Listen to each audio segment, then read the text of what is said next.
Yay! Hmm? Mm-hmm. Of course, Mitch is a creepy guy in a hood. Yeah, I don't remember the last time I changed that. Haha, taking inventory. Getting all the achievements now. I got the best. I'm the best. You know why? You know why? You know why? Because you're Solaire. Fucking praise the sun. That's it. Shut up and punch some wood. Okay. I'm getting weird looks from Julie now. You want me to do the normal intro for the podcast? Is that something we want to do? The what? Normal intro for the podcast?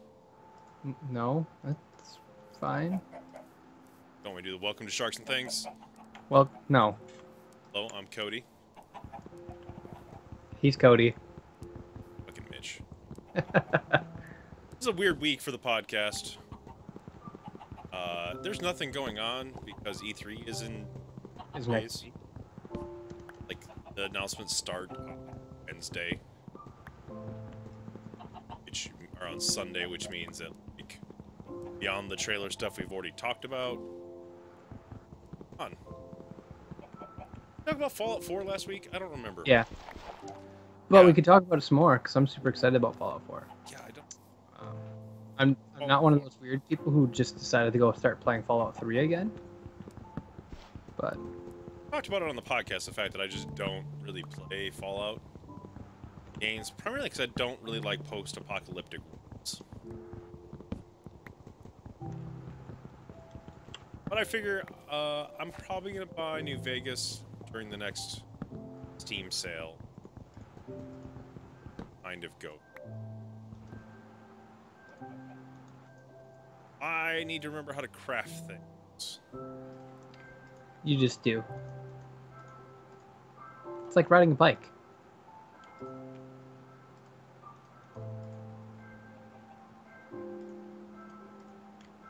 So yeah. Just gonna make a bunch of wood utensils. See if I can get all the freaking achievements. All of them. So beyond that, we figured we just kind of do like this weird, like, live stream podcast this week. Kind of do some chill, play some Minecraft, talk about things. We talked about playing some Space Engineers. You don't make anybody sick. If I make anybody sick, I mean self-sick. Yeah, that's pretty much it. Yeah. So beyond that, like, you been playing anything? I've been playing, I guess you can go first. Anything interesting? Last week? Not much really. I've been playing The Witcher, obviously. Yeah. Yeah, I have gotten up quite a bit further, I think, since last time I talked about it. I am... Let's see here. So like, there's that intro area, the White Orchard or whatever, and then the first area you go after that with Vesemir. You go to the inn there and meet up, and then you have to do a few quests around there. Eventually you get to go to Novigrad. Like, after you have to do the whole Bloody Baron quest line and everything. Which I hear is, like, the best quest line. It's pretty amazing. The choices that you have to make for that quest line are pretty substantial. Like, as like near the end of it, Geralt like suddenly realizes the depth of the choice he made, which is pretty entertaining. Huh. Like, there's like a kind of like a flashback scene slash. It's a comic style. Damn cat. Oh, it's kind of like when you leave. After you meet Yennefer, and it kind of, or like after you're annoyed to meet Yennefer, and it does like that. Is it the style that they do, like, whenever you load up the game and it does that whole, Yeah. like, Yep. last time on The Witcher? Like, Yes. yeah, Dragon Ball Z, this is great, thanks. Yeah. But yeah, so it does that, and it's like, oh, and this is what your choice did. This is what happened because of it. So I'm not going to spoil it, but my choice ended up with some pretty grave consequences ultimately. I think that's something that a lot of people like about the game, is just your choices seem to matter. Unlike most games where they're kind of like, ah. Yeah, and like from what I can tell, like I'll be able to come back later to the region.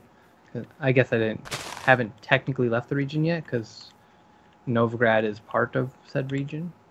Um, but anyways, I'll be able to come back to that area and things will be slightly different. From what I have heard, like things will change like that. I just get that feeling. Um, like a few of the NPCs when I talked to them last had mentioned such that things are changing and stuff. So I'm assuming CD Projekt Red wouldn't just have an NPC say, "Hey, shit's gonna change around here," and then not do anything about it. No, yeah, it doesn't seem like that's the kind of like they're not that kind of studio. I think it's really interesting. I saw today on Reddit that there was that statistic like, what game is really worth your money, and it showed like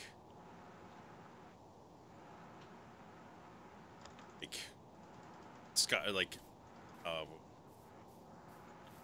Destiny was like 500 million.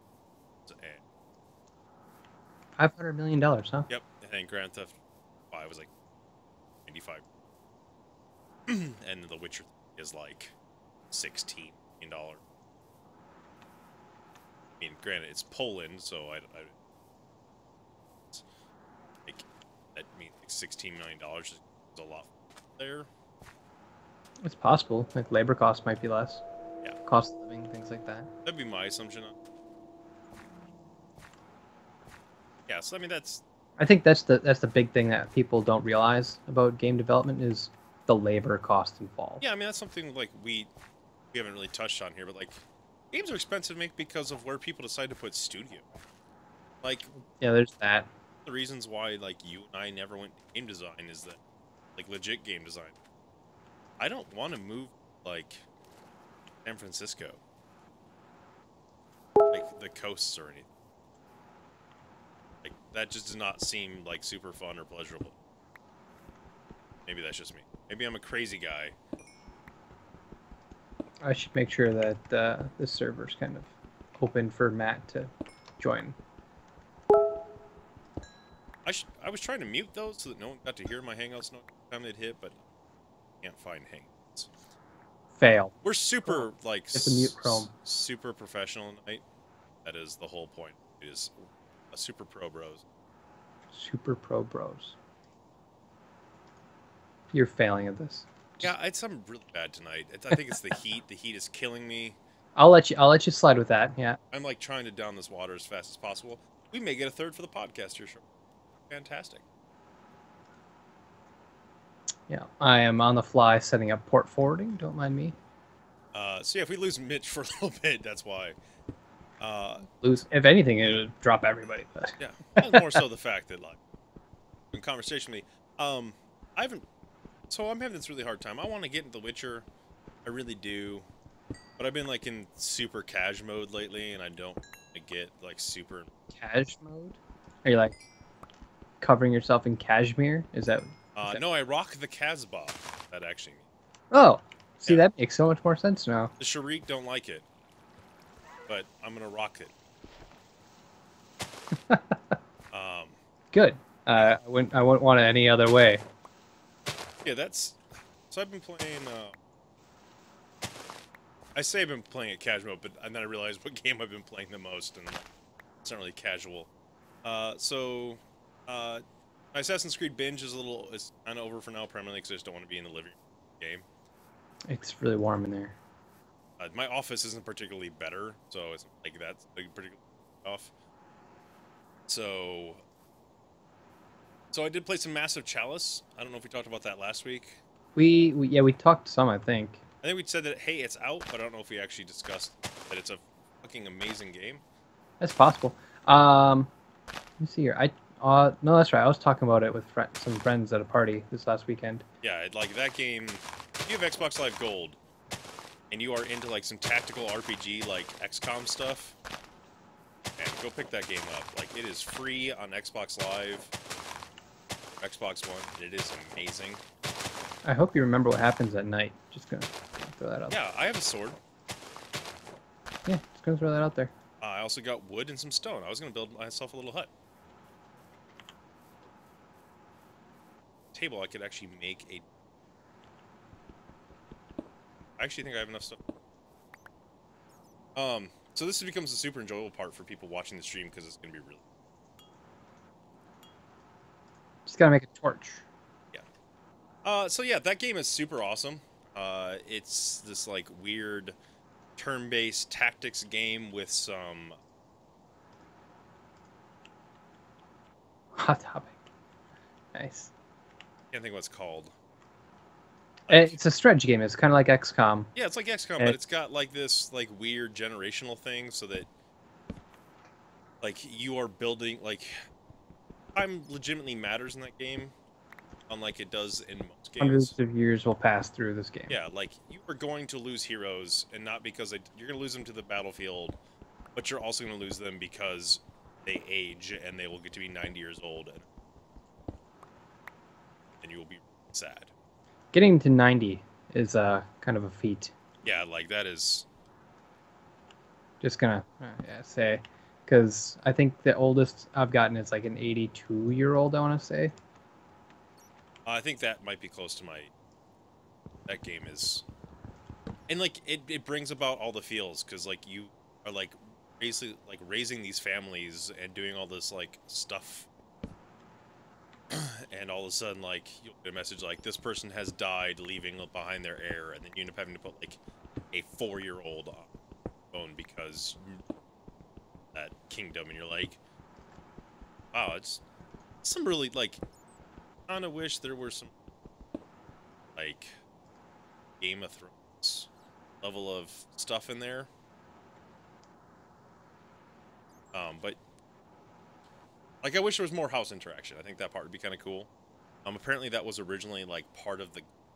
But while it was in, like, development, they were discussing it.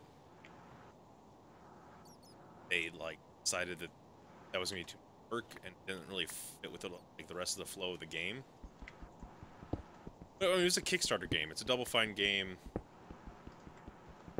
So, it's pretty good. Just like the fact that, like, you are...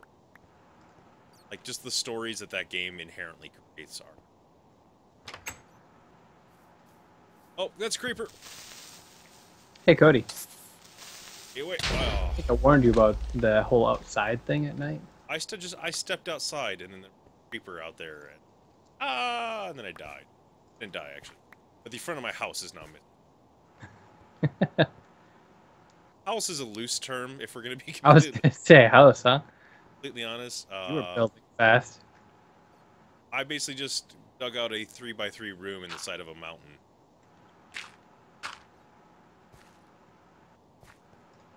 Yeah, but that's a great game. Beyond that, I decided to start playing Hand of Fate again, which is a really great roguelite, which we have discussed on the podcast before. I know, like when it first came out.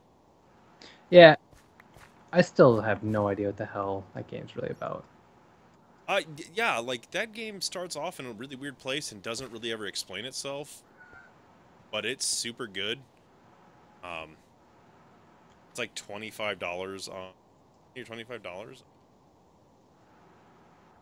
Steam. It does the whole like randomly generated level fact that like game thing you get. That's how the level is generated, and all these like random events happen.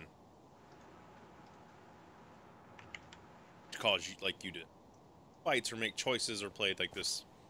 It's a game of chance, and it's like it does that very well. So that that part's really kind of cool. It does lots. Really interestingly, it has the Arkham style combat. But I decided to kind of like pick it up again over the weekend. I didn't really know what it was today. And so I was like, I've got this game just sitting around. Let's just Publish that game. What? Who published the game? Hand of Fate. I don't see. Wikipedia. Steam. Oh, I suppose. It might be page. You get attacked by something. Hand of Fate. They actually have More cards. yeah, like it adds a whole bunch of like challenges, kind of challenges. Like it changes the way your character plays. It adds like adds modifiers to the game, which can make it harder and easier. Harder and easier at the same Um, time. on some it can, like it depends. It was developed and published by Defiant Development. This might actually be the first game. Yeah, it's their first game. Hmm. But it's got It's that. just generally weird to hear like, oh, Batman style combat and not hear like WB involved in it. Yeah, no, it's. I mean that Arkham style combat has like become the new rage for a lot of studios. It's not totally surprising to me that if we're gonna be honest, I mean that's like a really nice like good way to do combat. It's a pretty decent one. I think that it's kind of lost its luster, um, only because like a lot of games have now instead of just doing Arkham style combat, like how it. So for me, the Arkham style combat is very precise. Like you have to hit your block button at the right time to counter, and Yeah. you have to in order to keep your chain going. Whereas like in some games, like Shadow of Mordor is a little more loosey goosey, and Man, did you just say loosey goosey? I said loosey goosey. I Damn just straight I did. accidentally. Yeah, it's a little more loosey goosey. So I mean, it helps the game. I feel it's good for that game. So I mean, like if I had one complaint about the combat, it is floaty. Like, And it isn't as precise as in Batman. If you miss your window, you're kind of screwed. yeah, you'll get like knocked the fuck down and or something Yeah, like that. like they're like that. They're a lot more forgiving. Like you can definitely not, like you can definitely miss. You can't miss, but you can definitely like take your time. Um, Yeah, like in because with Shadow of Mordor, I mean, you get hit once and your combo would be gone. But then later on, you could, uh, unlock talents that you could take a few more hits before losing your combo. But ultimately, it was. I feel the combat is easier in that game. Witcher kind of tried to do something similar. It doesn't have the giant button above their head, and it's not the combat isn't as dynamic, but like an enemy will come at you and then their name will flash red, and that's when you're supposed to block in order to do a counter. Otherwise, you could hold block and you'll just block the damage. If they're humanoid, if they're a monster, they'll just rape your face anyways. yeah, I know what you're talking about now. Yeah, so like this game's got, it's just got kind of, it's a little floaty, which is fine. Like it works for that game primarily because the rest of it is not. Combat in the game is like, as much as combat is a big part of that game, because that's essentially how the whole like.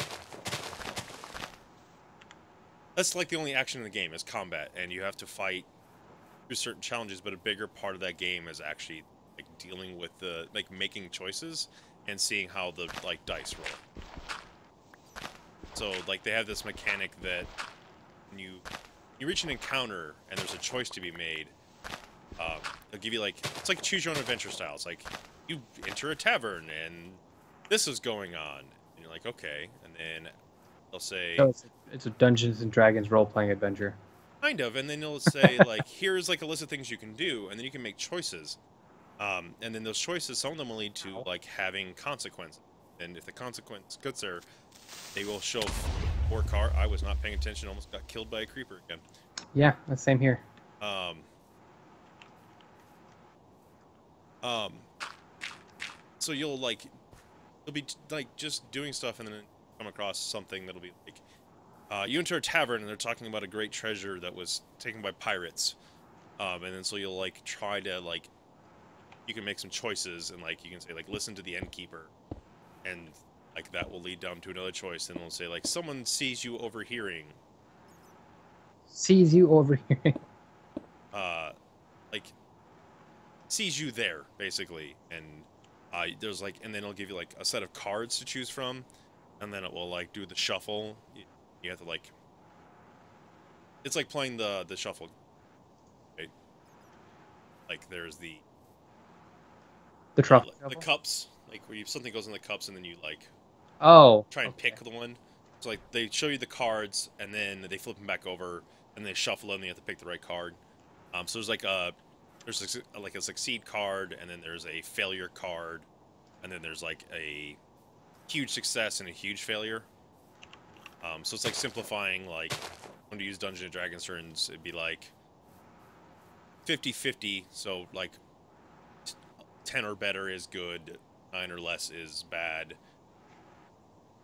A 1 is a crit fail, and a 20 is a crit.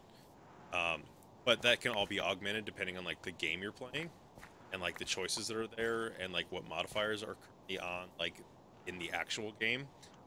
So like a modifier that can randomly get drawn for you is that like those choices are just harder, and so like it's harder. You So you get, just can't choose which one. well, like they just put less successes in it. There's always 4 cards, and then just what the cards are depends on like what modifiers are currently active. So like you could go in and you could have 3 regular successes and 1 failure, and then you just have to pick one of the successes. Or you could go in and you could have 1 success and 2 failures and 1 failure. And like success and failures usually don't like, successes don't grant you like a big thing. Like there's like you did the task. Congratulations. Yeah, congratulations, You you didn't mediocre. die. You didn't get like murder stabbed. Murder stabbed. That's intense. Yeah. But if you get a failure, it's like you failed at this, you don't get the treasure, or you don't get the prize, or something else happens. Now, if you do like a huge success, there's usually a chance that you're going to get like a gain. So you could get like a weapon, or a piece of equipment. It's gains, bro. Yeah. You could get food or stuff like that to heal. Get blessings, like a whole bunch of that stuff. So, but that's all based off that. But then, like where things get really interesting is that then you can start making choices, and some of those cards, or like some of the things, will have first get them and put them into your deck will have a token on them, and then the token will essentially allow to, you can succeed, you will get like an extra. I don't want to say like you don't get like an extra item, but you get like hard to explain. So when the game ends, basically those tokens will be cashed in, and they'll give you cards to add to your deck to play. So for the next run, you may have more encounters or adventures or something along. So that the next time you play is a little more varied, and you're not the same thing.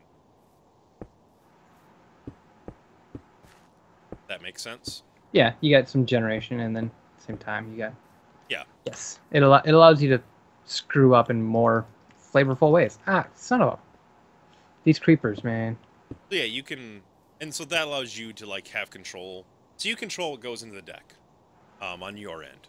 So you can, at like the high end, you can put 38 cards in an equipment deck.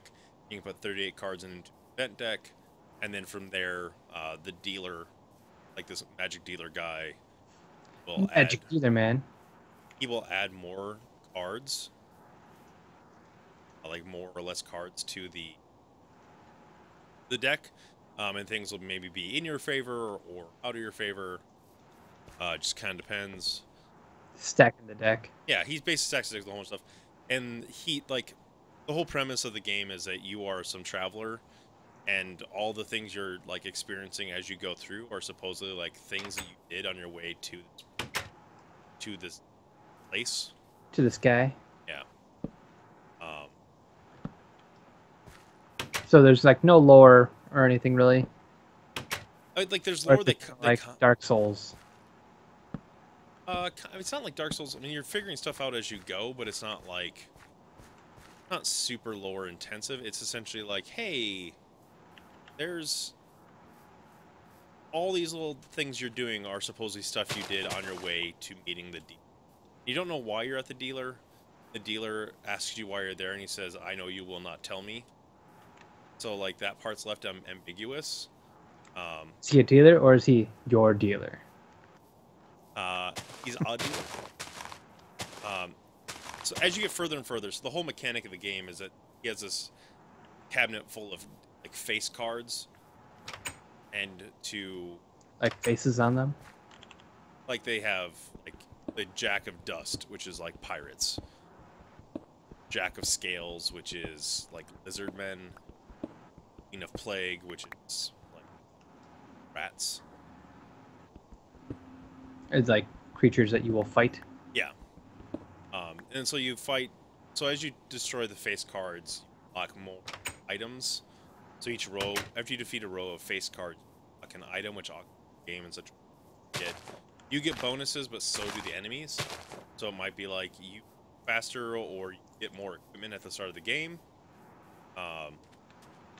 That's where the Part of the game, or so that's where like the roguelike like part comes in. Is that every time you start the run, every time you play through like one of these games, you start off with nothing. You start off with sword, armor, no shield at the beginning, and then you have to collect stuff as you go through the game. And as you unlock these like items for completing like beating the face cards, he will give you the face.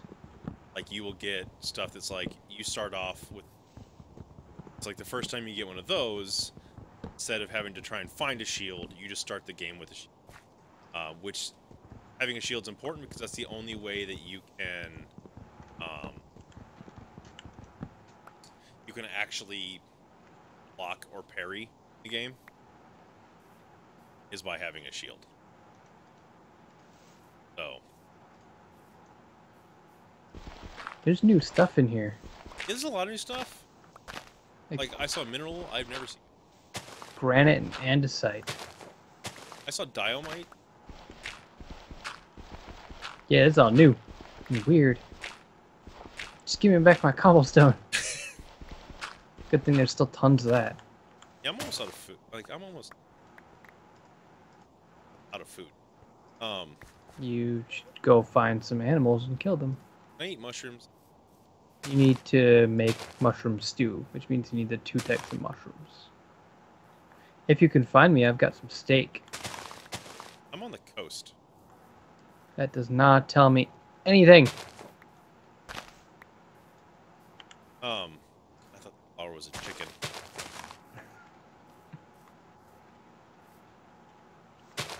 So yeah, I mean that's kind of how that game goes, and that's the roguelite element of it is that you can, like that's every time you do a run, different, and you have to get more items. It just gets progressive. So I'm playing that, and that's been a lot of fun. I'm on the last boss.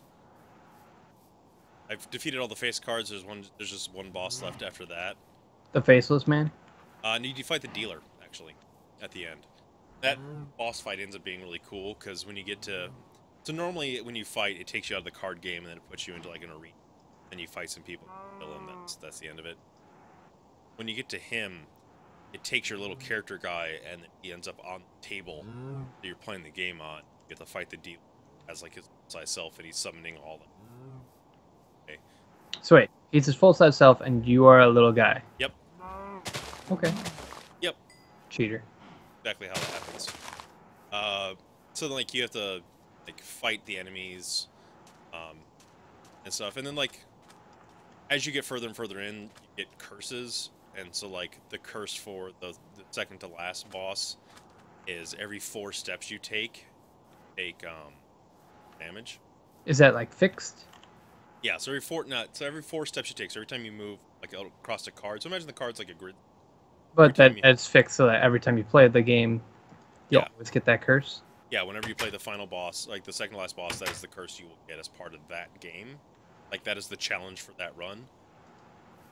And that's kind of how they keep the runs from, like, keep you from overpowering, like, the runs, is that they will get in. It's like that one, every 4 turns, you get a random pain card drawn, and that could be, like, lose food, lose health, max health, lose gold, all that stuff.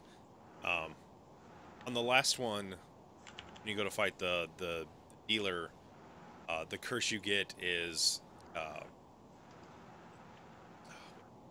thing about I'm not remembering how to make a thing. How do you make a furnace? 8 stone, 8 cobblestone in a circle. The torch? No, just a circle of stone. It's weird. So yeah, the final one is That's like okay. every time you move down a level in the dungeon, essentially, which is just a new set, like a new, get a curse. Well, I found an item in that run where you get +3 damage for have. So it's like you're playing this like some of these curses like don't let you sell items to the shop, and other curses say that like every time you beat like a challenge without racers, you lose a ring. Like some of them are really bad and some of them are kind of okay. Some of them will say like every time you counter somebody, you use up 1 food, you double damage. And so like what that ends up doing is you have to play like this game of like, well, crap, I already have this really great weapon, and now I've got 8 curses, which have an additional 24 damage on my weapon, but I also can't do a whole lot of anything in the game without like risk of just being. So it's kind of just playing Risk Ward, which is the part I enjoy about the game. Maybe after there's a story mode and there's an endless mode where just it keeps setting up a board after board, like a dungeon level, set up a new level, and you just keep going. So maybe after I finish that, some endless on stream, we'll see how that goes. How goes your Minecrafting, sir? So far so good. My base has been destroyed like a million times because of creepers. But My base is actually doing. Actually, I think I'm building all the big, this little gap area I've got going. mind the gap. Yeah. I'm on the coast, which is kind of cool. That's a skeleton guy. We're gonna run. Yeah, that still is not descriptive at all. I killed a cow by the coast. That helps you. Nope. Tell you then. But yeah, that's kind of all I've been playing. Super lame week, basically. Sounds like it. Which kind of brings us to like that we're in this weird E3 holding pattern. Sadly. Not sadly. I mean, I'm excited for E3, but leave us a whole talk about. Just the other two. Gone. Zach is still. He is couch surfing now. Yeah, Zach is looking for a permanent place to live, and that is currently doing the whole thing. And by that, not like really adult things. No, like just having to be the thing that none of us want to do ever. Exactly. I don't want to grow up. I'm a Toys R Us kid. Yep. I am a Toys R Us kid. Every time that's becoming a really bad habit. We're gonna break away into some geeky stuff. It's not a secret that Zach and I are Power Rangers fans. What? You are? Yeah, Zach and I kind of bonded over that when we started working together. As part of that, though, when Toys R Us announced that they were going to be the exclusive holders of like the like Legacy Collection stuff, Power Rangers, like it super bummed me out. Like that's the only way you can get like a prefer the original series or the Megazord stuff. So I've been in Iowa a couple times, and a couple times I've been in Iowa, I've stopped at Toys R Us and bought Legacy Power Rangers stuff. It is much better build quality than I was anticipating it to be. You talking about your sword? Yeah, I bought Saba, the White Ranger sword, Season 2 and Season 3. Tommy was the White Ranger. Season 2, he had the Tiger Zord. Season 3, he had the Falcon Zord. Power than in Jetty. Sword's really cool. It is actually far better built than I thought it was going to be. I remember having it as a kid, and it was really chintzy, and like this has got a lot of weight to it, and it feels like it's built really well. Nice to see, because that's kind of the big fear is that you're gonna $100 toy and it's gonna be not well built. Fortunately, those fears were not well founded, and it actually ended up being really well built. So then last time I was in Iowa, we were stopping by to get my niece a like water like toy thing, and I happened to see that they had the Green Ranger dagger, so I bought one of those. That's the one's the flute. It's really cool. When you hold down the mouthpiece, it makes different notes. One of which is it will play them out the Power Rangers.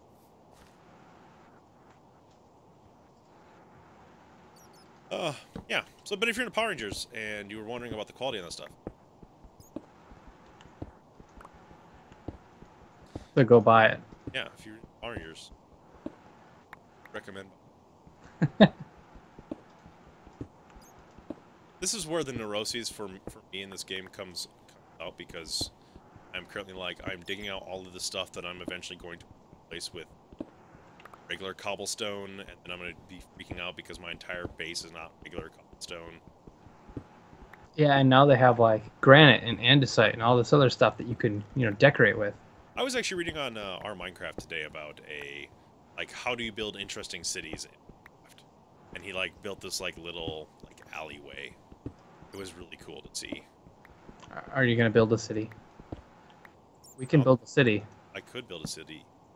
We built the city on rock and roll, Mitch. We built this city. We built this city. I've been debating about doing question a week, and we're gonna do one this week. Question a week. Question of the week. What's the question? Question of the week. If you were a wrestler, what would be your intro song? It's my favorite question to ask. I think it's just a really fun question. I usually get head shakes whenever I ask it.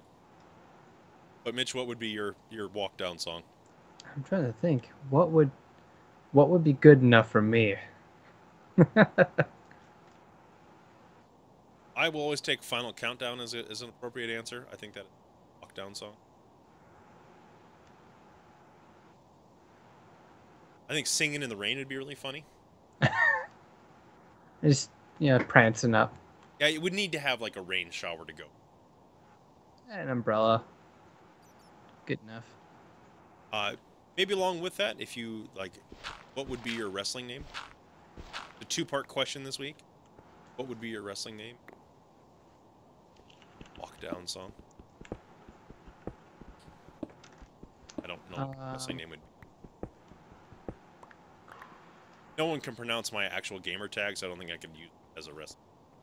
Kagai Odin? Yeah. Kagi! Did I tell you about the time I went to Van Heusen to buy shirts? And the guy at the Van Heusen actually knew how to pronounce my email address tag. Is that super, weird? Yeah, consider the fact that every time anyone, I'm online playing game, people tend to call me, Kagi. People just don't know how to say, my gamer tag. For those of you listening or watching, my gamer tag is spelled Kagaiodin. Pronounced Kagai Odin.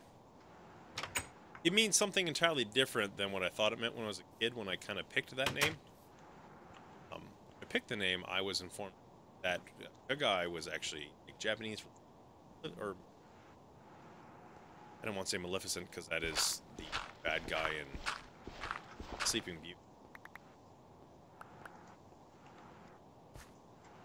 But it turns out that's like a geisha district in Japan. So my name in Japanese means Geisha District Odin, which is really funny if you think about it.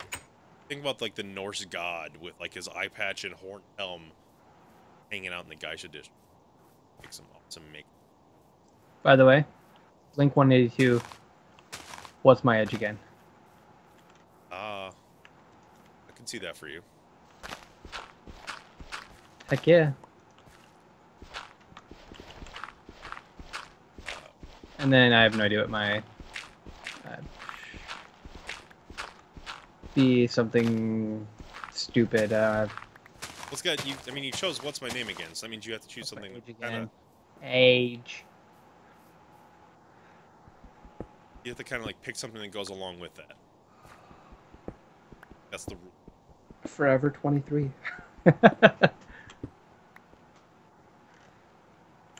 don't know how I feel. No. We're gonna go with no. That's how I feel. Yeah. Let us know on what that stuff would be. We're stealing a book, a page out of the Beard Bros book, and we're gonna questions. Uh, tweet, Question. tweet at Sharks and Things. Send an email. Text message. Yeah. Do all of those things. You could send a crow. Could send a crow. I don't know if it'll get here. I mean, my name is Odin. It could potentially find me. Yeah, I think that's Final Countdown has always been my choice for my wrestling walk down music. I don't know why. I just really like it's a Final Countdown. Cause it's a final countdown. Do. It's a great song. I don't think it gets the credit it deserves.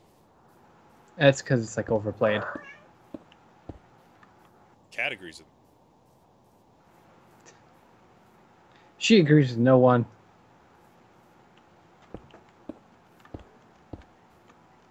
That weird phase of building a base, and I don't really know. Just do it. That's how I always do mine, and they always end up really freaking weird or really weird / cool. So Yeah, they're always gonna be weird. I'm okay with that. Yeah, so I'm kind of like got this weird, like outer base thing going, like a little Greco-Roman. Greco-Roman, huh? Yep. Let's see. Yeah. Your base. I have no idea where you. To be honest here.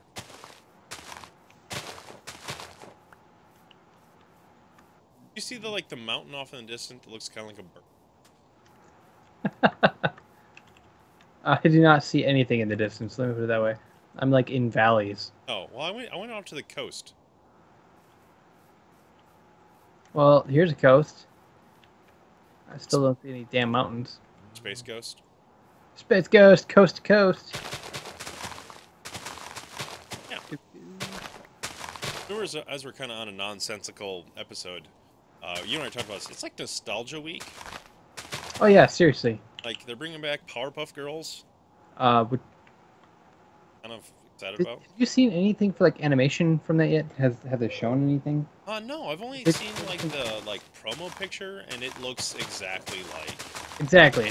So I'm wondering if it's gonna be the same animation style and quality, because they announced like the new voice actors. Yeah, but it the picture I saw, man, it looked like it was just,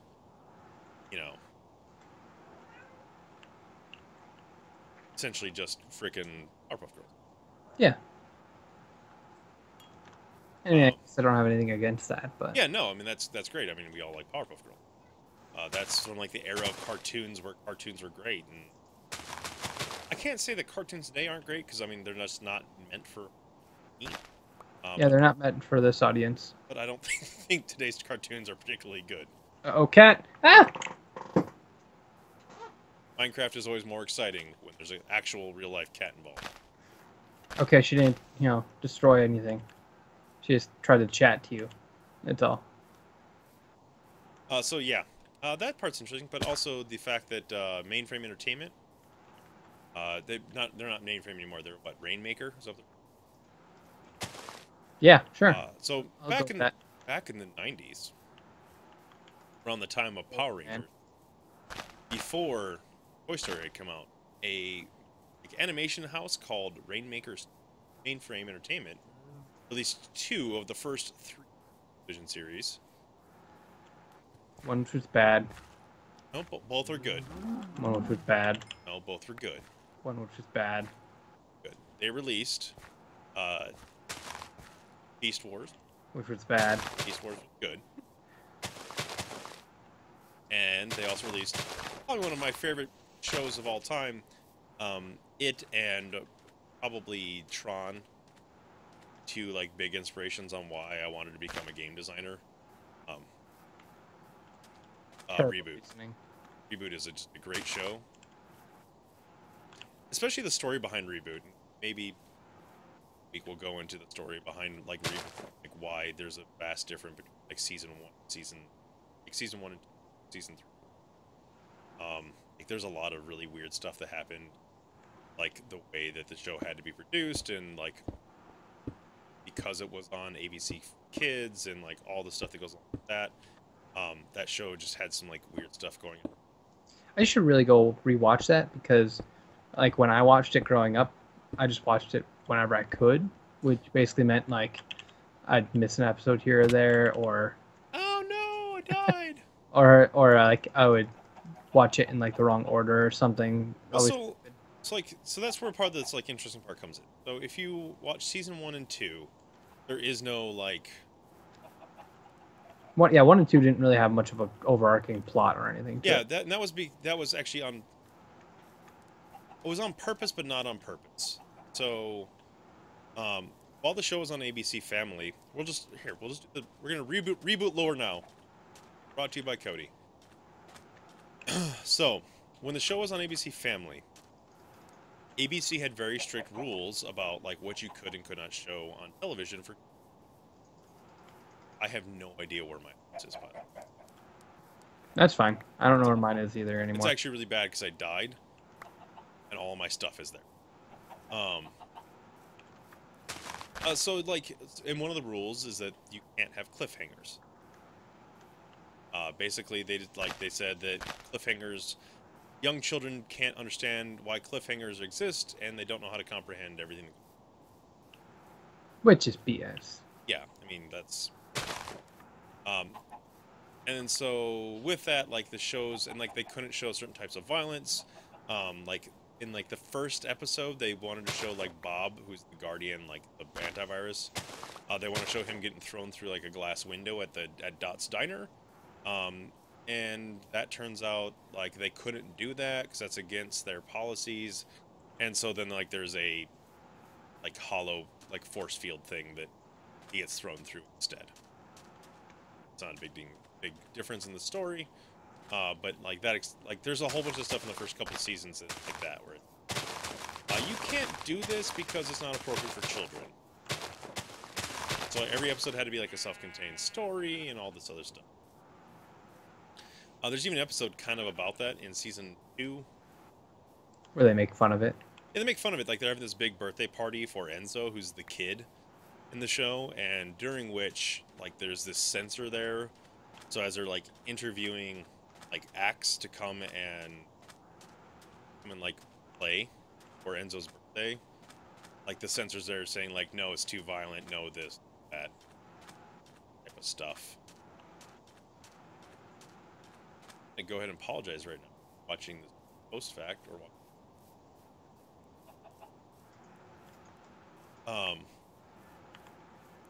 So yeah, like that's a big like, and so they make fun of it, and so like, the first couple seasons are just a joke, and then after that I don't remember who like said they didn't want to do the contract anymore, but essentially someone was like, we're not going to do the contract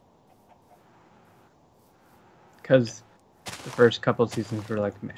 Yeah, they were like, we want to do what we want to do, and you're preventing us from doing that. And so they decided that on their own they were going to go ahead and start making ReBoot on their own without like ABC Family's assistance.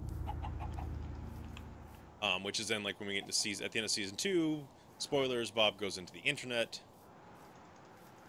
and finds porn. Yeah, no, he goes into the internet and he's like left there by the virus Megabyte. And so it's like left on Enzo to kind of protect the city, and then like 3 episodes in a season, this is a game, and then sent in. Like a whole bunch of really cool stories happen after that. But there's like that. Hey, I found my home.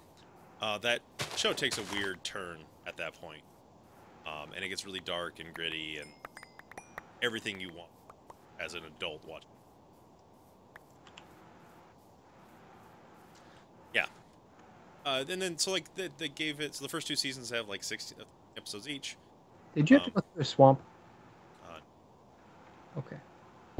The first 2 seasons have 13 episodes each, and the second 2... the third season had 26 episodes. The first 3 seasons are all on Netflix.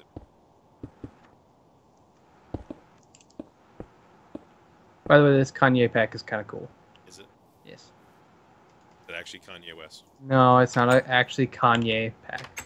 Um, I just read it as Kanye like over and over until I realized this is actually Kane pack, and I wasn't nearly as happy about it. So I decided to download it and call it Kanye pack anyways. so then season 3 is like the darker story, and then they made 2 movies. One's called My Two Bobs, and the other one's called Damon Rising. They divide those into 8 episodes each to make season 3 or season 4. That's for the show. There was a comic series like 5 years ago, and then this year they announced it. Which makes you super happy. It does. It's super awesome. If you want to know where my actual knowledge comes from, like not comes from, like what I actually know a lot about 90s children's television. I also know about a lot of weird things.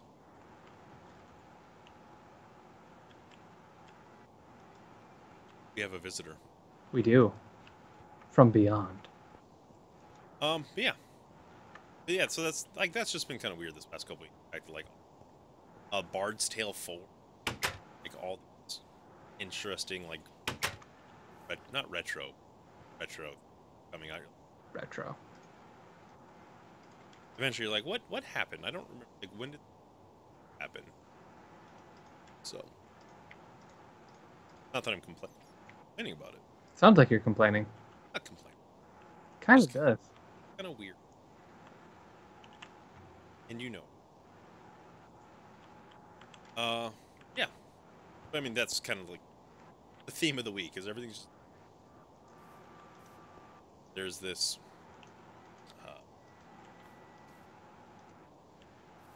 like rumor that the original Fallout... So the news from today was that like devs from founded Obsidian left. Can't remember his name, but he left, and there's chance and Obsidian Entertainment. What? Obsidian Entertainment. Yeah. And a lot of people think he's gonna go join because he helped with some of the stuff with in Exile. So he helped with like Torment, like a new Numenera Tale, Wasteland 2. Because he used to work with the guy who founded In Exile. They used to work at Interplay together. But apparently there's talks that they may be resurrecting the Van Buren project. The what? Van Buren apparently is like the code name of the original Fallout 3. Oh. Before it was turned into like Skyrim-esque Fallout, it was like an old school style CRPG. So in the vein of like one in Fallout Tactics style. Okay. So there's rumor that like and Exile sounds like they got that. I could have these facts completely and totally wrong, but it sounds like they got the trademark to like the stuff that was already in the Van Buren project, and so like that's kind of what a lot of people are assuming or hoping that they're Fallout 3 ideations. So I'm assuming Bethesda probably doesn't want to call it Fallout. You probably wouldn't want them, saying Fallout 3 when there already is a Fallout 3. Yeah, probably not. But we'll kind of see how that turns out. There should always be more of those games in the world. Just CRPG. Honestly, yeah. The only problem I have is I don't have enough time to consume those games. Yeah, that tends to be kind of my problem too. That and I didn't really grow up with them. I didn't play a lot of Icewind Dale or anything. Well, I'm not super familiar with them. And like, I don't hold the same reverence a lot of people do, just because I just didn't play them when I was younger. You heathen. Yeah. I played a lot of like Diablo 2 and Nox and stuff like that. Which we're totally downloading, by the way. Yeah. Nox is done downloading. Actually, super excited to go. At GOG Summer Sale, man. I'd say we go play it now, but then Alicia might think we're like trying to run away from her or something. So yeah, but that's what I played as stuff. I feel like at this age, like when I go to play those, and I started to play. It's that Pillars of Eternity. Thinking of. Oh yeah. Yeah, I started playing some of that, and it's good. I just like don't know what I'm doing in that game. I also don't know how to type in Minecraft. You press T. T talk? Ah! So yeah, like, I don't really know what I'm doing in the game. It's kind of like when I played, I'm on a coast. Divinity Original Sin. Like, I enjoyed that game, but I really hadn't, like, no idea what it was. Because I just never played those types of games before. I don't know. And the answer to that question, apparently a lot of the time, is just whatever you do. Which is not good for some people. Some people need structure. They need to be told what to do. Yeah. Sounds like Cody is one of those people. Not necessarily. It's just finding in my older age that as I play more and more games, a lot of times it's like, this is really interesting and really cool. I do not have the time for this. As I become an old man. To become even more of an old man than I already am.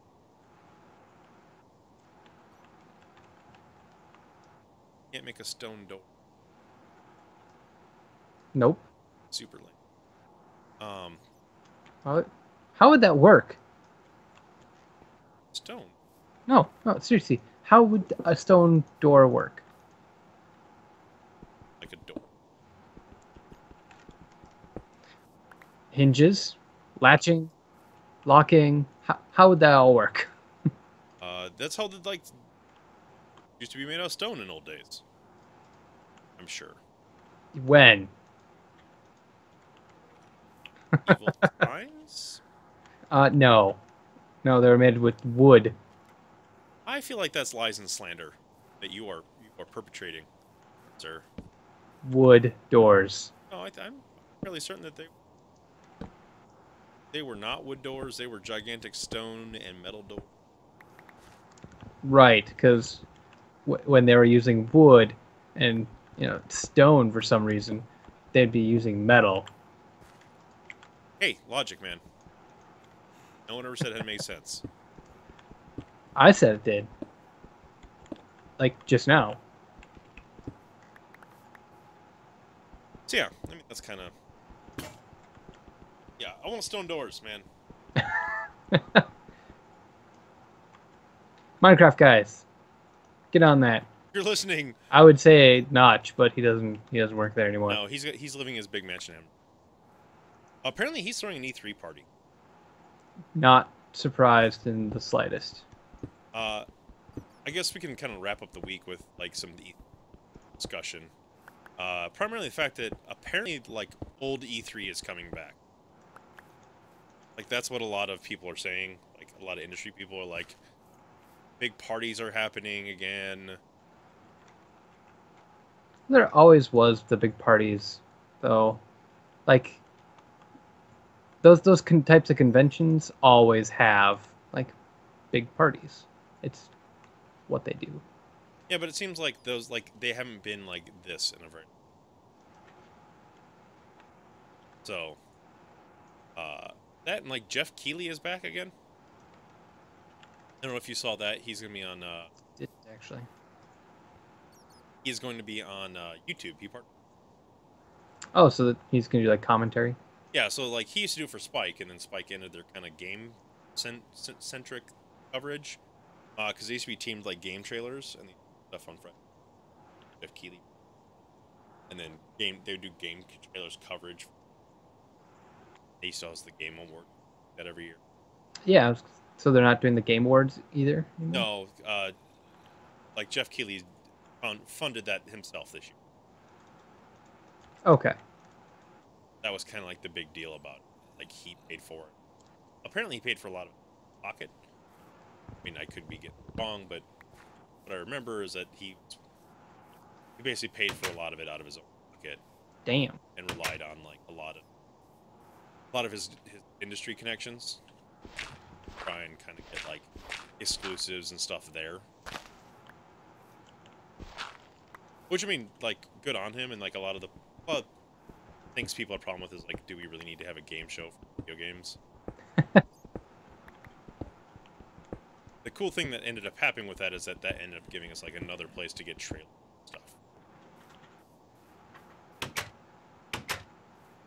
So that we normally wouldn't have had. Oh, with the game shows? Yeah, so like Dark Souls 2, like the debut trailer was actually at the Game Awards. So how about them Dark Souls 3 rumors? Yeah, that's kind of interesting. I was not actually anticipating them making a Dark Souls. So soon? Yeah. Right? Well, but at the same time, how fast was freaking Bloodborne out when Scholar of the First Sin was, came out afterwards? Yeah, but like the difference between that is that like Bloodborne was an entirely different thing. Like, that was an entirely different team working on that. So like that one I have an easier time believing, like, yeah, you could make this happen. Like, Sony's footing part of the bill on this. Let's go ahead and just like spin up another team to work on this project and that. Make this thing called Bloodborne. It would be awesome. So like the speed at which that happened. Yeah, like I kind of get that. Part of that was just Miyazaki's also a little insane, as we all know. So well, he did make Dark Souls. So yeah, that was like a big thing. And like the only problem with I have with this is that what a lot of people complaining about, like Dark Souls 2 and how they didn't like what Dark Souls 2 ended up becoming, and like it felt like all this other stuff was going on, and then Epic Name Bro came out. You should go read the design works. Maybe our magic editor man will go ahead and I'll send him the link. Yeah, that would make the magic editor man very happy. I gotta find the link. But basically, like someone's been slowly translating the design works for that game. Design works are like this Japanese magazine, like where they have like discussions like that. And so they were discussing that. Like halfway during the development, like the one game directors ended up like a producer, and then like they were sitting there, and the game was now something completely different than what it was originally going to be. So that was kind of part of the problem that they were having, is that they had this weird beast of a game that was not. They had all this stuff done, and they were too far. Like they got halfway into the game where they had this realization, like they had to kind of start over again. Moment. Which is why like people like the DLC more, because yeah, so the DLC was like coherently put together. Whereas like the rest of Dark Souls is kind of piecemeal, because unfortunately that's kind of what they had to do. So it's really interesting. Like I started reading it today and didn't have a whole lot of time to get out of it, but there's one guy out there I can remember his name who's slowly like translating the Design Works magazine. The Design Works is like a couple years ago there was like a big huge Dark Souls like art book that was produced by like Future Press and Design Works. Okay. But yeah, that's like they go into depth of like why Dark Souls 2 feels a little unfinished, because kind of is. So basically, they're just gonna sweep it under the rug and be like, "Well, Dark Souls 3, this could be so much better." Well, there's that, but also like Miyazaki's back on Dark Souls now, so weird influence he provides will be there again. Guess who's back? Back again. Yeah. So I mean, it's which like that was something that's weird on its own, because Miyazaki's also the president of FromSoft now. So, like ever since FromSoft was purchased, he's been the CEO. So it's just kind of weird to think of a CEO like actually working. Maybe that's just Maybe. Although, like, thinking about it, like, think of our CEO working. yeah. Like, can you imagine? Yeah, Yeah. it'd be weird. But the leaks look interesting, and supposedly we'll hear stuff at E3 on like what that game is going to be.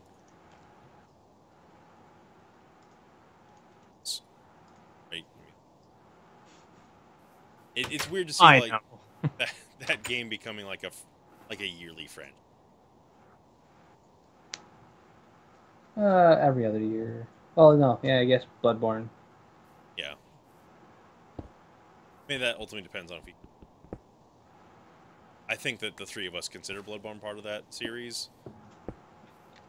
Only because it's like a Miyazaki Souls like Yeah, game. like it feels Souls. It is a Souls-ass Souls game, to quote Giant Bomb. So, I don't know. We shall see. I think that'll probably wrap us up for the week. Think of anything else we'd like to discuss this week? Minecraft, man. And I haven't played This Minecraft. shit's so weird. Yeah, having not played this in a very long time, this is a strange experience. Those of you who don't know, I don't play Minecraft because I get like itch. I get like Obsessive. yeah. So, Cody, what time are you going to bed tonight? At this rate, I don't know. I'm setting up a little planter area right now. Enter, nice. Yeah. I like for this texture pack. The wooden sword is a baseball bat. It's awesome. This is a weird texture pack you have. Yes. Totally winning as the Kanye pack. Julia is shaking her head at me. I'm shaking my head at you. I thought I raised you better than that. Raised me better than that. Yeah, that's the terminology we're gonna go with. So yeah, I think that's gonna wrap us up for the week. I know this is like a really weird podcast this week. Next week's podcast will maybe be a little less weird. We should have the other two back, hopefully. I don't know. No guarantee on that. Next, we probably... So you'll notice the way that we record these, we're talking about E3 next week. Break some... Not record. Third wall. We do not record these on the day they come out, sadly. No, rendering takes too much time. Yeah. So we usually record them on like 10. We could be like some podcasts out there and just like go straight to YouTube. We could. Strange for us, though, and that level of commitment that I don't think we have. Yeah. Next week's podcast will just kind of be like another shoot the shit cast. And the week after that, we expect a lot longer podcast. As we kind of delve into. Tell us what you want to hear from us on the E3 podcast. We don't want to do what we did last year. We did like a big rundown. We kind of like to each of us kind of pick some darlings from the conference and decide what we want to talk about from there. Oh, I said, darling. I said darling. That was kind of weird. Yeah, it was kind of weird. So, so that in that way we should be not shorter, but that will be its own thing. And that way we shouldn't. No, we keep your eye on for that. That'll be 2 weeks from now.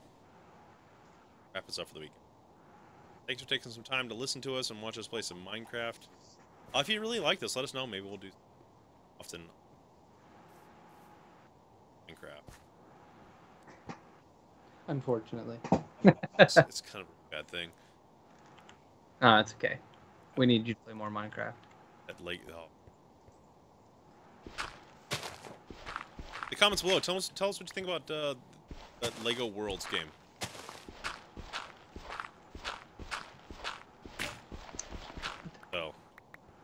by the sentence. Yeah, seriously. Yeah. That'll wrap us up for this week, guys. Thank you for listening to Sharks and Think podcast. Might be a roll after this. A roll. The post roll. Oh yeah, I suppose we could, throw that in there. Up to the editor man. The magical editor man. Yeah, the super secret editor man. I have this like a little mini castle going on. It's great. Yeah, so that'll wrap us up for the week, guys. Thank you for catch you next week.